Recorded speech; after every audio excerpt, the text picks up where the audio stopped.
Talvez nós não nos apercebamos da importância da Páscoa em nossas vidas. Não estou falando apenas da festa da Páscoa. Estou falando do advento da Páscoa.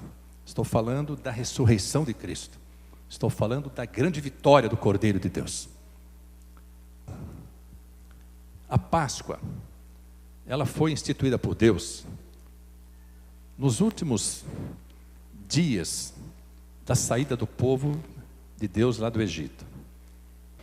Irmãos, quando Deus estabelece numa ordenança específica, clara, a Moisés, ele dá uma ordem dizendo assim no versículo 3: falai a toda a congregação de Israel, dizendo, aos 10 dias deste mês, tome cada um para si um cordeiro. Deus estava trazendo em figura a gloriosa obra que o Senhor Jesus Cristo faria na cruz do Calvário. O povo de Deus, ele não conhecia a totalidade da palavra de Deus. Aliás, nesse tempo o povo nada conhecia, porque a Bíblia ainda não havia sido escrita por Moisés, os primeiros 5 livros, chamados Pentateuco. A inspiração do Espírito Santo de Deus não ainda o havia tomado para que ele pudesse escrever e o povo tomasse conhecimento das ordenanças, dos propósitos, da soberania de Deus nas suas vidas. Mas tudo isso Deus ia trazendo porque um dia precisava vir à luz, um dia precisava chegar ao nosso conhecimento. Hoje, quando nós olhamos esse texto e diz assim, tomai cada um para si um cordeiro, evidentemente nós podemos nos transportar, saindo do texto, vindo para o nosso contexto, sabendo que nós precisamos, evidentemente, de um cordeiro na nossa vida. E esse cordeiro é Jesus Cristo, o Cordeiro de Deus. Nós louvamos ainda há pouco, Cordeiro de Deus morreu por nós. Quando João Batista, esperando a revelação de Jesus Cristo, sabendo que ali estava para se cumprir o glorioso plano de salvação de Deus, ele vê Jesus Cristo chegando até o Jordão para ser batizado, e ele diz assim para os seus discípulos e todos quando estavam participando daquele grande batismo: eis ali o Cordeiro de Deus que tira os pecados do mundo. Então é necessário que nós entendamos, amados, que ainda que a Páscoa tenha sido instituída como ordenança de Deus ao povo judeu, hoje nós somos também descendentes de Abraão pela fé. Nos tornamos, entre aspas, o povo de Israel, descendentes de Abraão, pela nossa fé em Cristo Jesus. E esse cordeiro que Deus determinou ao povo que fosse tomado lá no Egito, nós todos precisamos ter a Cristo, o Cordeiro de Deus, em nossas vidas. Tome cada um para si um cordeiro, porque a salvação ela é individual. Só que Deus, ele traz ainda um complemento dizendo assim: segundo as casas dos pais, um cordeiro para cada casa. E aí nós podemos dizer assim: você que crê no Senhor Jesus Cristo, na sua vida se cumprirá o que Deus disse na sua palavra. Em Atos 16, 31, está dizendo assim: creia no Senhor Jesus Cristo e será salvo tu e a tua casa. Então o cordeiro ele não vem mais apenas para nós, individualmente. Há um propósito bendito de Deus que a nossa casa seja alcançada, a nossa família seja alcançada, e nós sejamos todos remidos pelo sangue do Cordeiro Eterno. Amados, há uma ordenança de Deus nesse sentido, para que nós entendamos que obra gloriosa Deus estabeleceu. Conhecemos a história. Para quem não conhece a história, nunca assistiu, nunca leu na Palavra de Deus, pode até assistir um filme, vai passar em breve agora, os 10 mandamentos, vai passar no cinema. Eu não sei se ele é exatamente fiel, item por item a palavra, mas sei que o contexto total do filme obedece à palavra de Deus. Mas eu queria recomendar que você, antes de assistir o filme, leia a palavra de Deus. Conheça a palavra de Deus. Mas o capítulo 12 de Êxodo é um dos maiores capítulos da Bíblia em importância, em dimensão espiritual. Porque ele nos leva a Cristo, ele nos remete a Cristo. E Deus diz assim: toda casa que tiver o cordeiro, terá também o sangue do cordeiro. E esse sangue precisa ser passado nos umbrais, nas vergas das portas e janelas. E esse sangue ele era passado por dentro das casas, porque era um mistério de Deus com o povo de Israel. E Deus disse assim: esta noite eu vou passar pelo Egito. Daí deriva o nome Páscoa. Páscoa vem do hebraico Pessah, que significa passagem. Então, é a passagem de Deus pelo Egito. E ele fala: eu passarei pela terra do Egito e ferirei todos os primogênitos do Egito, desde os homens até os animais.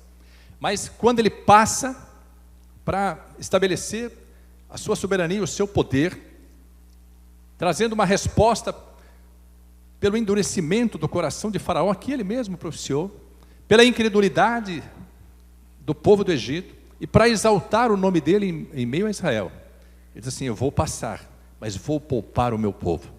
Então Páscoa é passagem. Passagem de Deus pelo Egito. Passagem da escravidão do Egito para a liberdade. Passagem da terra do Egito para a terra de Canaã. Trazendo mais para a nossa realidade.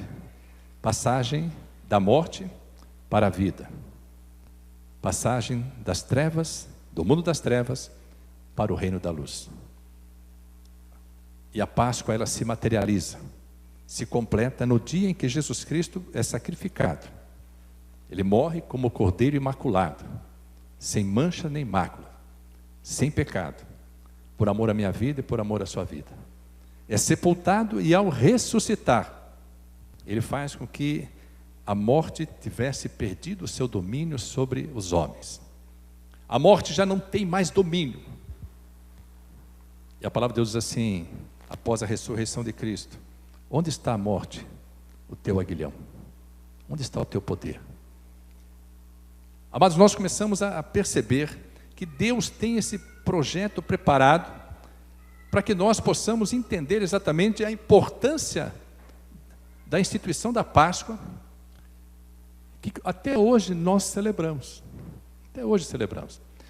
E ela é tão importante que Jesus participava todos os anos da celebração da Páscoa em Jerusalém. Ele morava em Nazaré, na Galileia, ia com a sua família para Jerusalém para participar dessa grande festa. Mas o que nós precisamos entender é que, por sermos hoje descendentes de Abraão, herdeiros da promessa, Israel de Deus, pela fé, a Páscoa continua viva em nossas vidas. Evidentemente, não a Páscoa que era celebrada, e ainda hoje é celebrada no meio do povo judeu, porque aquela Páscoa que Jesus celebrou até o dia em que foi crucificado, ela se encerrou. A partir do sacrifício de Jesus Cristo, já não há mais necessidade, já não houve mais necessidade, já não haverá mais necessidade de qualquer outro cordeiro ser sacrificado, ou de qualquer sangue de cordeiro ser passado nos umbrais das portas e janelas. O sacrifício de Jesus Cristo, como Cordeiro de Deus, foi perfeito, foi completo, consumou um glorioso plano de salvação de Deus. O sangue que eles tiraram do cordeiro animal para passar nos umbrais das portas e janelas, hoje está sobre as nossas vidas.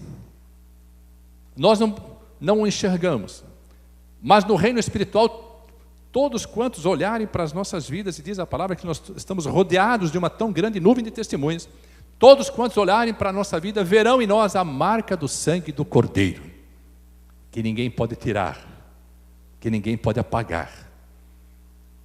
Esse sangue é o motivo de nós termos passado da morte para a vida, termos sido resgatados do mundo das trevas e trazidos para o reino da maravilhosa luz do Senhor Jesus Cristo.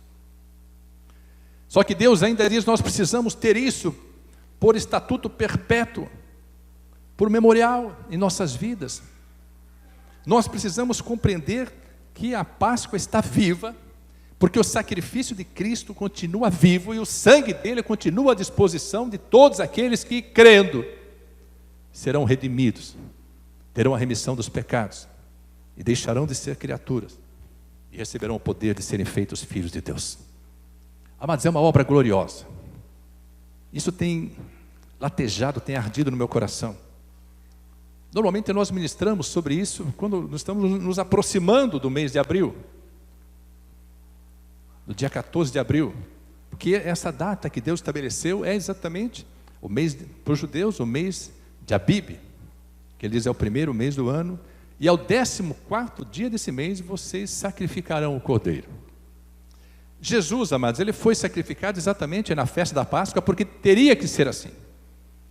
Só que eu queria que nós pudéssemos agora entender, nós vamos dar um salto histórico, nós vamos deixar a Páscoa judaica, nós vamos deixar a Páscoa que Deus ordenou, que eles deveriam comer, amados, com ervas amargosas, para se lembrar do tempo de escravidão no Egito, das amarguras que eles sofreram, das afrontas que receberam, das humilhações que sofreram no Egito.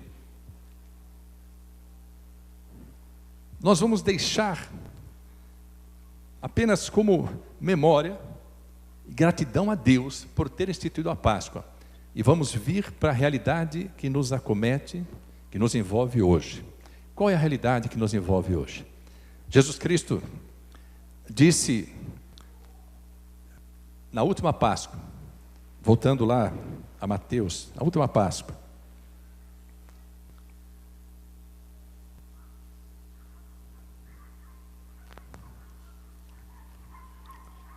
ele disse assim no capítulo 26, versículo 26. Enquanto comiam, Jesus tomou o pão e abençoando-o, partiu e deu aos discípulos e disse: tomai e comei, isto é o meu corpo. E tomando o cálice, dando graças, deu-lhe dizendo: bebei dele todos, porque isto é o meu sangue, o sangue do Novo Testamento, que é derramado por muitos para a remissão dos pecados. Amados, na Páscoa havia uma grande festa. É até interessante nós atentarmos para isso, que quando o povo de Deus estava no Egito, no dia em que todos os primogênitos seriam mortos, eles estavam fazendo dentro das suas casas uma festa. Qual a segurança que eles tinham que os seus primogênitos não morreriam? A segurança que eles tinham é a mesma que nós continuamos tendo hoje. Quem disse foi Deus. Quando Deus libera a palavra, nós temos que aquietar o nosso coração, porque a palavra de Deus é poderosa para nos guardar, é poderosa para realizar aquilo a que se propõe, porque Deus diz que a palavra dele, a palavra lançada por ele, ela não volta vazia para si, mas ela prosperará naquilo para que foi enviada. Às vezes nós não temos a segurança, não nos alegramos quando Deus traz uma palavra para as nossas vidas, porque nós não cremos o suficiente para descansarmos o nosso coração. Pode ser que algumas famílias dos israelitas ali no Egito estivessem angustiadas, aflitas. E se Deus não enxergar o sangue? E se não for isso exatamente que Deus disse para Moisés? Amados, cabe aos mensageiros de Deus trazer à congregação exatamente aquilo que Deus quer que seja trazido. Moisés levou item por item o que Deus havia lhe dito. E todos quantos cumpriram, obedeceram a palavra de Deus, alcançaram vitória. Isso não muda hoje. Se você obedecer a palavra, você será mais do que vencedor. Porque a palavra de Deus, ela é segurança para a sua vida. O Salmo 91 diz assim que a sua palavra, ela é para nós escudo e broquel. Ela é que nos fortalece, ela é que nos guarda. Quando nós estamos, amados, mergulhados na palavra de Deus, nós estamos habitando o esconderijo do Altíssimo. Por isso, à sombra do Onipotente, podemos descansar. E Jesus disse assim: o pão asmo que vocês comiam até agora, a partir de agora, esse pão vai representar a minha vida, meu corpo, que vai ser partido por vós. O pão asmo é um pão sem fermento. O pão sem fermento, esse pão de Israel, ele é parecido com o pão, aquele pão que a gente conhece por pão sírio. Ele é parecido. Nós recebemos um pão asmo, né, que eles celebram a Páscoa até hoje lá em Israel. Os judeus, nós recebemos de presente um pão asmo, mas ele parece uma casquinha. Sabe quando você vai na pizzaria, que serve aquela casquinha da pizza antes de vir a pizza, para dar uma disfarçada na forma igual um aperitivo, ela vem crocante? Esse é o pão asmo, ele não tem fermento algum. Agora Jesus falou assim: este pão representa o meu corpo que vai ser partido por vós. E o vinho que eles tomavam, os judeus sempre tomavam vinho junto às refeições. Ele falou: agora esse vinho é o cálice do Novo Testamento, é o meu sangue que vai ser derramado por muitos. Jesus traz isso de uma profundidade tão grande, ainda que os discípulos não tenham compreendido. É necessário que nós tenhamos a direção bendita do Espírito Santo de Deus para compreender tudo quanto Deus quer nos dizer. E aí nós ficamos imaginando assim, mas como que isso ocorre hoje? O apóstolo Paulo, 1 Coríntios capítulo 11, apóstolo Paulo, traz uma palavra à igreja de Corinto. Mas a igreja de Corinto era uma igreja difícil de ser administrada. Corinto era uma cidade da Grécia, na época de grande importância estratégica para a área comercial, mas que tinha uma grande imoralidade sexual. A deusa de Corinto era Afrodite, ou Vênus. E ela era exatamente a personificação de toda a imoralidade sexual que havia naquela cidade. Por ser uma cidade portuária, ela ficava num estreito de terra, e numa posição numa estreita de terra, numa situação estratégica para o comércio marítimo. E pela sua importância mercadológica, pela sua importância naquele tempo, era uma cidade com uma afluência muito grande de muitas vidas, e especialmente para a prática da prostituição. O apóstolo Paulo, ele traz uma carta de alerta à igreja de Corinto. Estava acontecendo o seguinte na igreja de Corinto: na celebração da Páscoa, a grande festa virou uma festa mundana. O povo estava reunido para comer e para beber. E Corinto tinha uma estratificação social muito presente. Tinha pessoas muito ricas, que eram os mercadores, os empresários da época, e tinha pessoa muito pobre, vários pobres que eram os trabalhadores dos portos. Tinham vidas, amados, que estavam ali totalmente deterioradas pela dimensão do pecado naquela cidade. As pessoas levavam comida para essa grande festa, preparar a mesa, só que aí é o seguinte: coma quem for mais esperto. E Paulo começa a chamar a atenção, fala assim: vocês estão reunidos não é para celebrar a ceia, em memória de Cristo. Vocês estão reunidos para fazer uma grande festa, mas essa festa deixou de ter a representatividade necessária, o significado necessário. Vocês desonraram a ceia do Senhor. Aí ele diz assim, versículo 22, não tendes porventura casas para comer e para beber?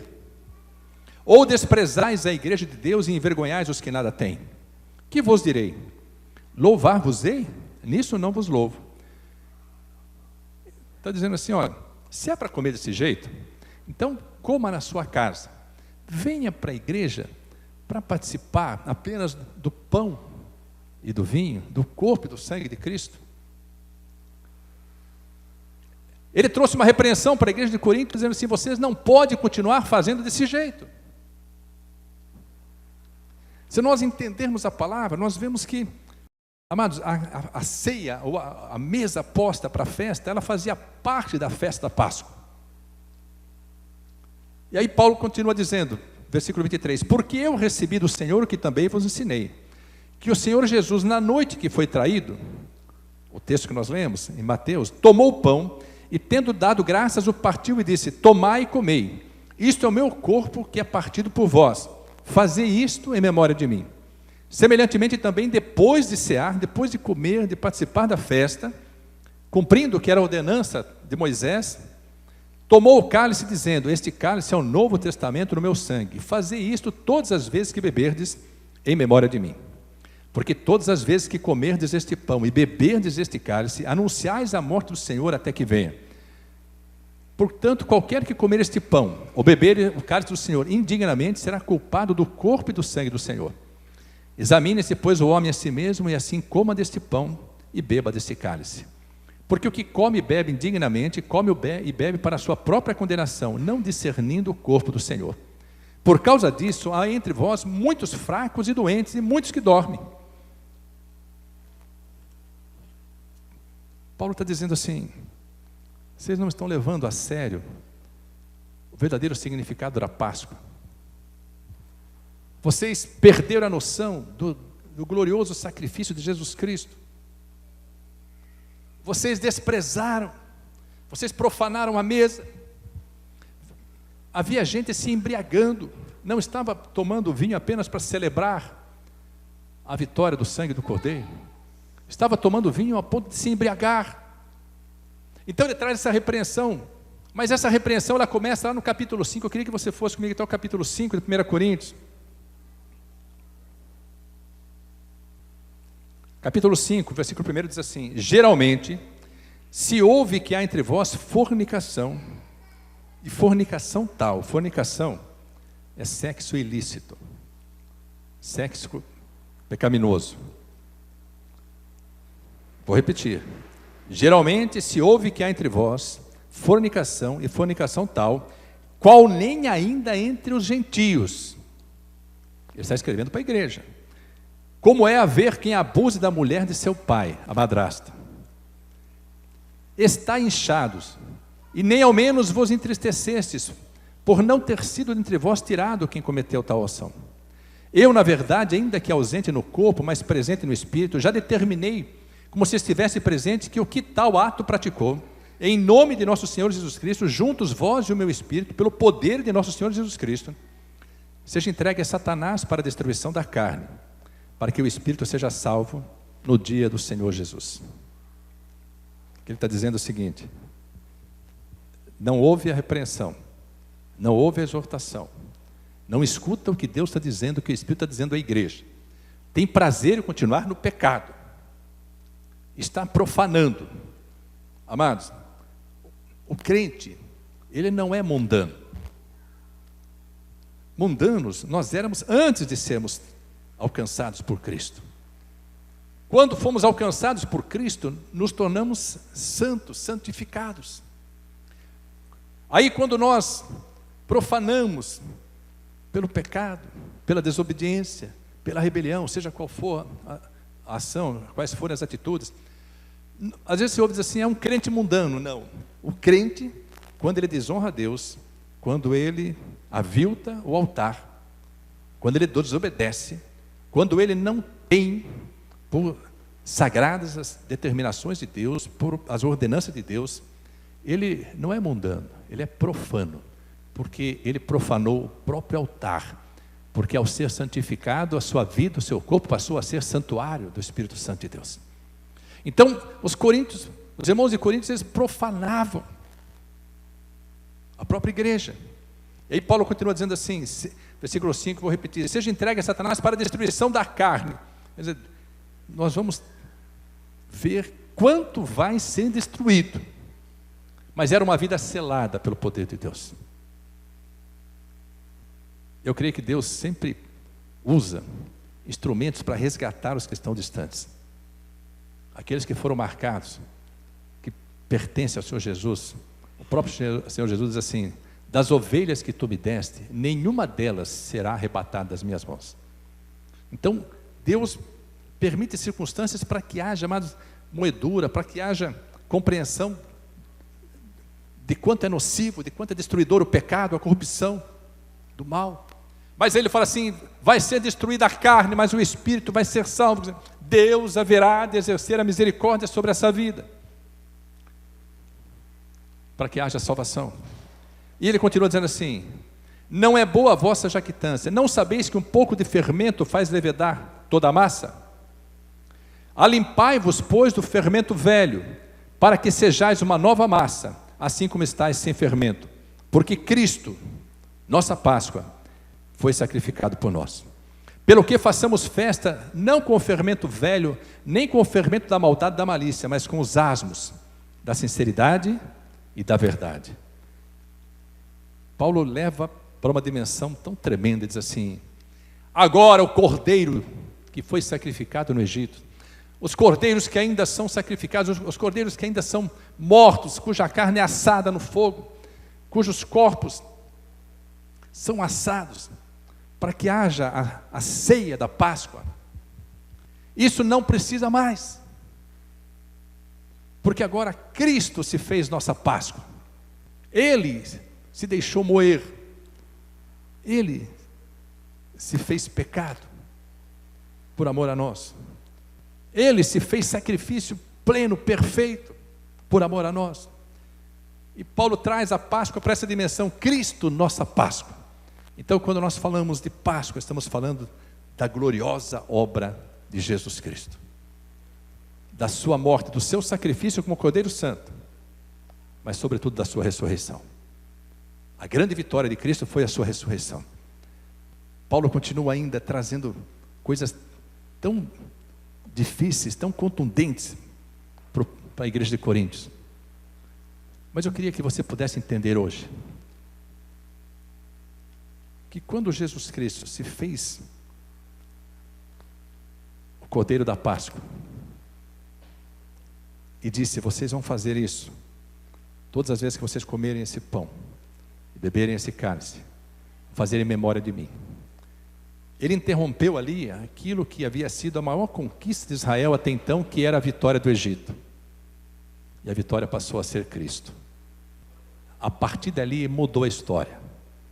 Agora não se vai mais evocar a memória do Egito, a memória da libertação do povo do Egito. Agora vai se evocar a libertação de toda a humanidade através da obra gloriosa do Senhor Jesus Cristo. Sabe por quê, amados? Existem 5 coisas.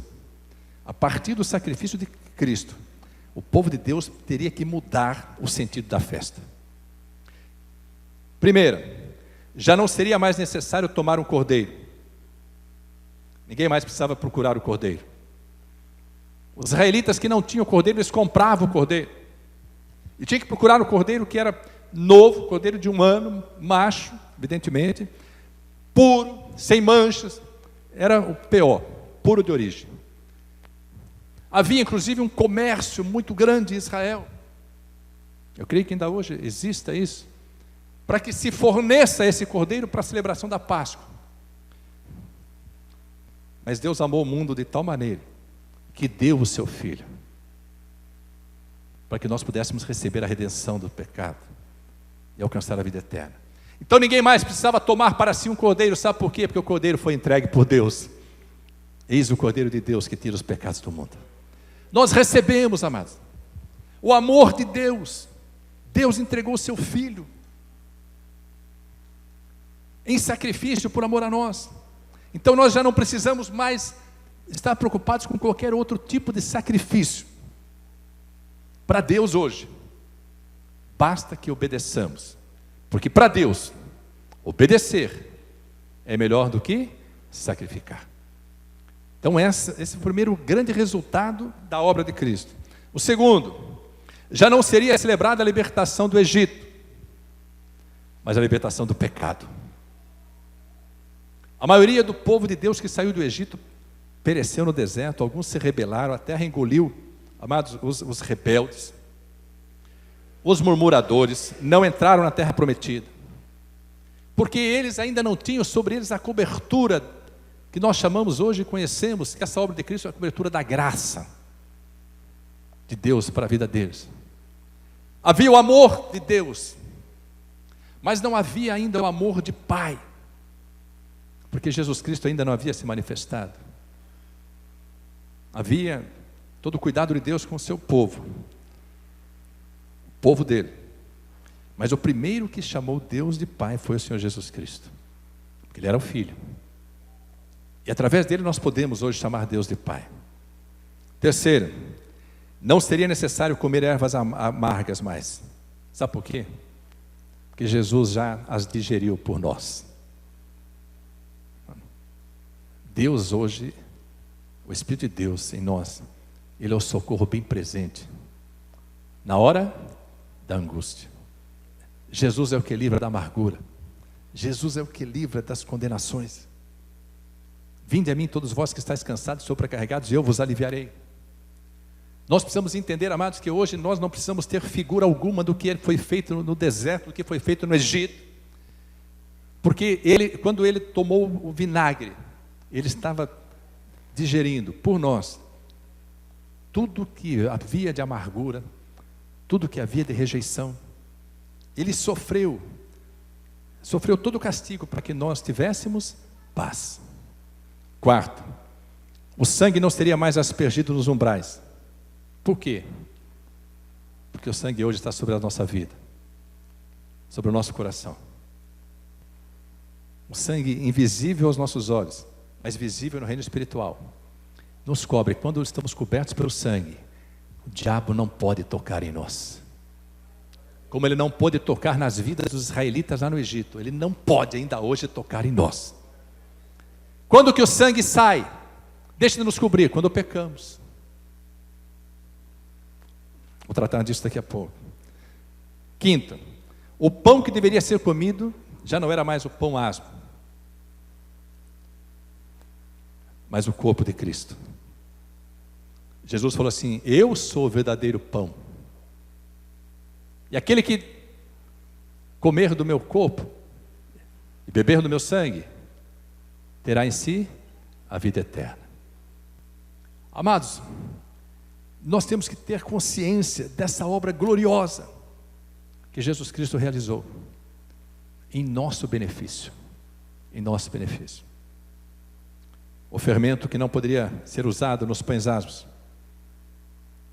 precisava deixar de fazer parte das nossas vidas. O que é o fermento? O que nos corrompe? O que nos deteriora? O pecado.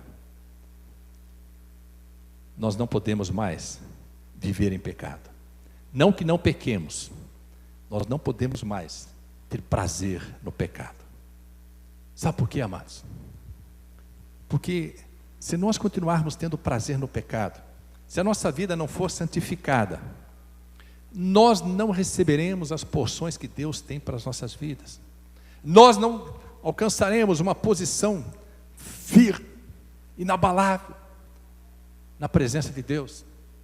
Ainda que estejamos na igreja, se nós não estivermos fundamentados na palavra, edificando a nossa vida espiritual, amados, nós sofreremos as consequências da nossa desobediência. João diz assim: filhinhos, não pequeis. Mas se alguém pecar, nós ainda temos diante do Senhor, diante do Pai, um advogado que é Jesus Cristo o justo, e o sangue de Jesus nos purifica de todo pecado. Existem dois grandes benefícios que nós recebemos, dois grandes benefícios que nós recebemos pela obra de Jesus Cristo. A primeira foi o seu corpo, o pão. O pão é a palavra.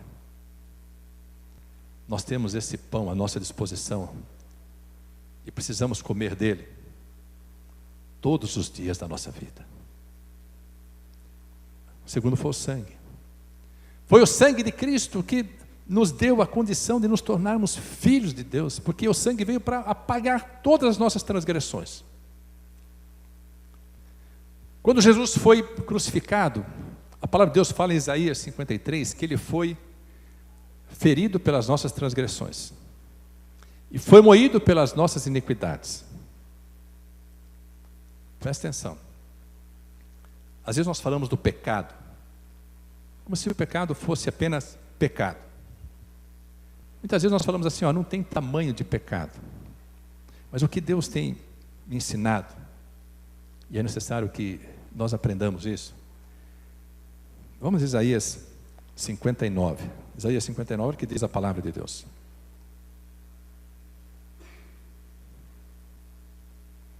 Eis que a mão do Senhor não está encolhida para que não possa salvar, nem o seu ouvido agravado para não poder ouvir.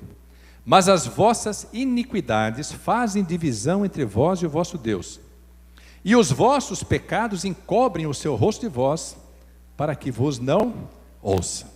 Então aqui nós vemos que Deus fala que as iniquidades fazem divisão entre nós e Deus. O que é iniquidade? Iniquidade é uma atitude daquele que é iníquo. O que é o iníquo? O iníquo é aquele que é injusto, porque iniquidade é contrário de equidade. Equidade é justiça, iniquidade é injustiça, crueldade. Então, amados, às vezes nós praticamos injustiça, praticamos crueldade, e não honramos aquele que nos justificou de todo pecado. Então Deus fala na palavra: as vossas iniquidades fazem divisão entre vós e vosso Deus, e os vossos pecados encobrem o seu rosto de vós para que vos não ouça. Então está falando duas situações aqui: pecados e iniquidades. Isaías 53, um pouquinho antes, texto que eu já falei para os amados, versículo 4 diz assim: verdadeiramente Ele tomou sobre si as nossas enfermidades, as nossas dores levou sobre si, e nós o reputamos por aflito, ferido de Deus e oprimido. Lê comigo 5.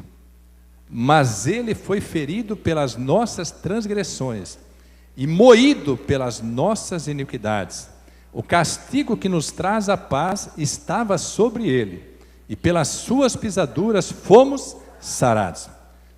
Amados, Ele foi ferido pelas nossas transgressões. As nossas transgressões o feriram, mas as nossas iniquidades o moeram.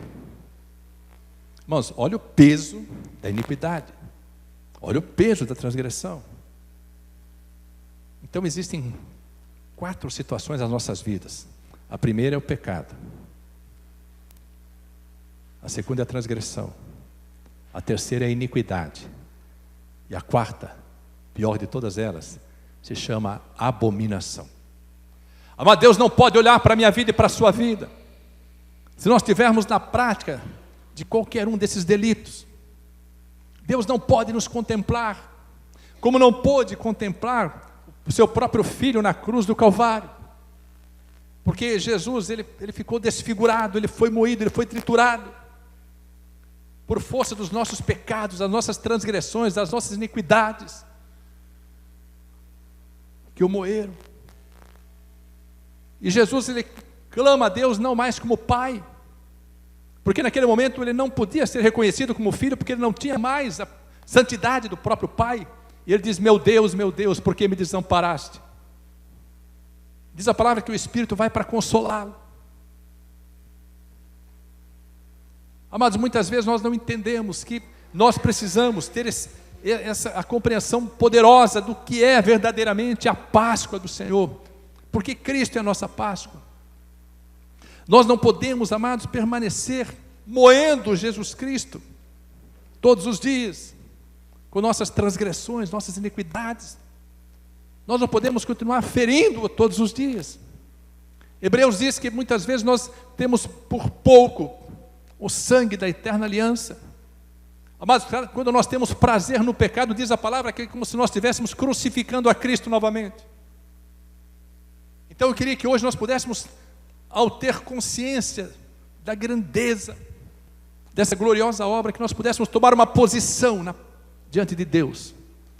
Nós precisamos mudar a nossa vida, precisamos mudar de vida. E aí, eu queria perguntar: quantas vezes nós precisamos, em memória de Cristo, comer do pão e beber do vinho? Mas nós celebramos a festa uma vez por ano. Tem igrejas que celebram a Santa Ceia uma vez por mês. Amados, a Santa Ceia é uma instituição humana, porque a festa da Páscoa ela ocorria uma vez por ano apenas, e o próprio Senhor Jesus ia uma vez por ano a Jerusalém para celebrar a Páscoa, e na Páscoa ele ceava. Só que saindo do tempo da lei, a lei ela se cumpriu em Cristo. A lei nos serviu de aio, nos serviu de tutora, nos serviu de guia, até que cheguemos a Cristo. Ela veio para nós chegarmos a Cristo. Cristo é o cumprimento da lei, mas a partir do sacrifício de Cristo. E quando ele disse assim: este é o meu corpo que é partido por vós. Irmãos, pela moedura, pelas feridas deles nós fomos sarados. Se Cristo é a palavra, o seu corpo é o pão, quando nós comemos a palavra, nós somos limpos, nós somos sarados. Foi louvado hoje, existe um rio que flui do trono de Deus, águas que curam, que limpam. Foi louvado hoje. Deus fala conosco desde o início do culto, nós não percebemos. Se nós estivermos atentos, nós não perceberemos. Foi louvado digno é o Cordeiro. Mas nós temos que entender que essa obra de Jesus Cristo, ela permanece viva. Quando Jesus ensina a oração do Pai Nosso, tem ali uma frase na oração que precisa ser entendida espiritualmente. Ele diz assim: o pão nosso de cada dia nos dai hoje. O povo de Deus comia o maná do deserto todos os dias. Jesus falou assim: eu sou o verdadeiro pão dos céus. Vossos pais comeram o maná no deserto e morreram, mas aquele que comer da minha carne viverá eternamente. Então quero perguntar: quanto tempo nós precisamos, de quanto em quanto tempo nós precisamos celebrar verdadeiramente, em memória de Cristo, a nossa Páscoa, que é o próprio Cristo? Uma vez por ano? 12 vezes ao ano? Semanalmente? Nós precisamos comer desse pão e beber desse cálice diariamente. Diariamente. Nós fazemos festa uma vez por ano, mas temos que comer desse pão e beber desse cálice diariamente. Sabe por quê? Porque pode ser que não dê tempo de chegar até a Páscoa. Mas a Páscoa, a gente faz confissão dos pecados, se prepara para receber. Você pode não chegar lá, você pode não amanhecer.